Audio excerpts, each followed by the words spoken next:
Court कई बार ऐसे mechanism को बनाती है कि न्याय सबको सुनिश्चित हो, चाहे वो तरीका कोई भी हो, चाहे वो तरीका यही क्यों ना हो कि सहारा का एसेट्स बेचकर उन्हें पैसे देने की बात हो।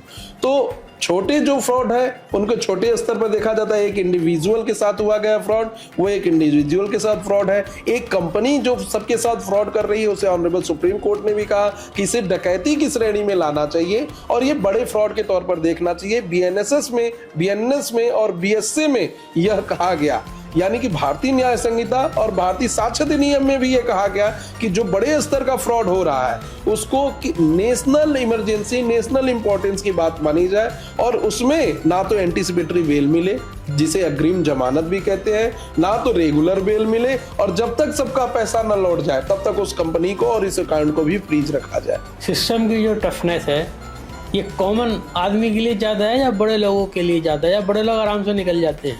टू बी वेरी ऑनेस्ट, जो कॉमन लोग हैं उनके लिए टफनेस बहुत ज़्यादा है। उनको बार बार पुलिस इन्वेस्टिगेशन के लिए बुलाती है, बार बार उनको पुलिस थाने में इसलिए बुलाती है कि किस आईडी से ट्रांजैक्शन हुआ है और कैसे हुआ है। जबकि जो बड़े लोग हैं उनको हमेशा उनके वकील ही रिप्रेजेंट करते हैं।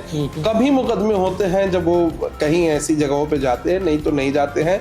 और न्याय का जो सिद्धांत है वो साफ साफ कहता है कि either you are by your advocate, या तो आप प्रेजेंट हुइए या अपने अधिवक्ता को प्रेजेंट कराइए।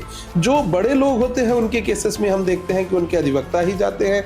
जो छोटे छोटे केसेस होते हैं वो व्यक्ति अधिवक्ता के खर्च से बचने के लिए स्वयं जाते हैं। और कई बार ऐसा होता है कि इतनी बार पुलिस और कोर्ट उन्हें बुला लेता है कि फिर बाद में वो न्याय की उम्मीद छोड़ देते हैं और वो पैसा वहीं पर उनका छूट जाता है। उनको डर लगता है कि कहीं मेरा 1 लाख का फ्रॉड हुआ है, मुझे वकील के खर्चे में और पुलिस को खिलाने में ही 1 लाख ना खर्चा हो जाए, यानी 1 लाख का तो फ्रॉड हुआ है, 1 लाख और मेरा फ्रॉड ना हो जाए।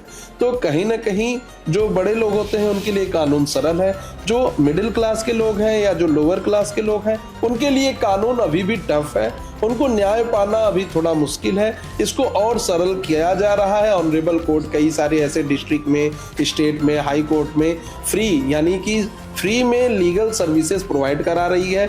और इसकी वैलिडिटी हमें संविधान की अनुच्छेद 39A से मिलता है कि स्टेट की ये रिस्पॉन्सिबिलिटी है कि अपने नागरिकों को फ्री न्यायिक व्यवस्था प्रोवाइड कराई जाए, निःशुल्क न्यायिक व्यवस्था।